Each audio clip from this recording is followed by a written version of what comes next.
অদিতি যাও তো এক কাপ চা করে নিয়ে আসো, আমার মাথাটা না খুব বেশি পেন করতেছে। যাও। তুমি আসো তোমার চা নিয়ে। রুমের মধ্যে এসিটা নষ্ট হয়ে গেছে, এই গরমের মধ্যে আমার এসি ছাড়া থাকতে ভালো লাগে না। যাও আগে এসিটা ঠিক করো, যাও। আরে আজব তো, আমি বলতেছি আমার মাথা ব্যথা করতেছে, এক কাপ চা নিয়ে আসো, তুমি তা না করে তুমি বলতেছো তোমার এসি নষ্ট হয়ে গেছে। আচ্ছা ঠিক আছে, তোমার এসি নষ্ট হয়ে গেছে, আমি মেকানিককে ফোন দিয়ে বলে দিব, সে ঠিক করে দিবে। যাও। এই তোমার মনে আছে দুদিন আগে যে বলেছিলাম আমাদের বাথরুমের কলটা নষ্ট হয়ে গেছে? এখন তো বাথরুমের কল দিয়ে কন্টিনিউসলি পানি পড়েই যাচ্ছে, একটু পর তো ঘর ভেসে যাবে, তখন কি ঘরের মধ্যে কি আমি সাঁতরাবো? যাও, না হলে আগে কলটা ঠিক করো, তারপর এসিটা ঠিক করো, দেন আমি তোমাকে চা দিব।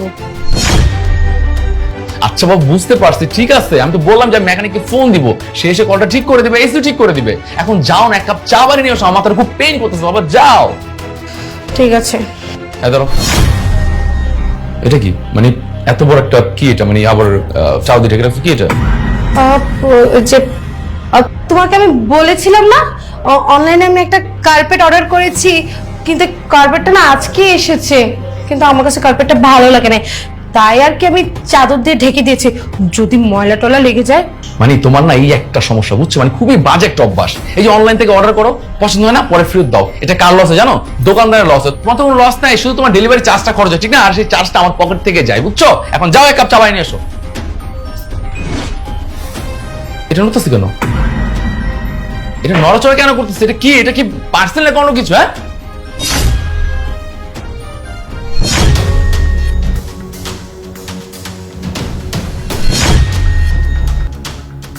আরে এ কি? এ তো একজন জড়জন্ত মানুষ। আরে কে এই ছেলেটা? কে এই ছেলে? কে তুমি? সার্কাসে জোকার, সার্কাসে জোকার। ঠিক কথা বলেছে, আমি সার্কাস দেখাতে এখানে এসেছিলাম। ভাবি সার্কাস দেখানো শেষ, এবার আমাকে টাকাটা দিয়ে দিন, আমি চলে যাই। আয় দাঁড়া, কি বললি তুই সার্কাসে জোকার? হ্যাঁ, তোকে দেখতেই বলেছি তুই একটা সার্কাসে জোকার। শোন, এমন প্যাদান পেদাবো না, ওই যে সার্কাসে কিছু বানর আছে না সারাদিন নাচ গান করে, তুই সেরকম নাচবি, বুঝছো? এখানে চুপচাপ স্ট্যাচুর মতো দাঁড়াবে, একটা কথা বলবি না, তার মধ্যে একদম মাইর পড়বে, আর কোনো কথা হবে না। আয় দিদি, কে এই ছেলেটা?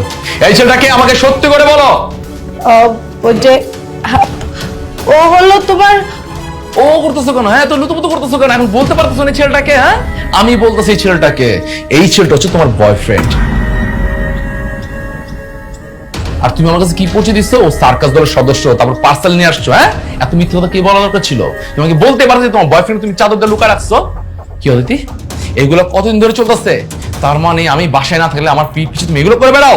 মানে অনলাইনে পার্সেল অর্ডার করো, সেগুলোর নাম হচ্ছে তুমি তোমার বয়ফ্রেন্ডকে বাসায় নিয়ে আসো আর তার সাথে নষ্টামি করো না? ছি ছি অদিতি, ছি, তোমার ক্যারেক্টার এত খারাপ আমি কখনো ভাবতেই পারি নাই।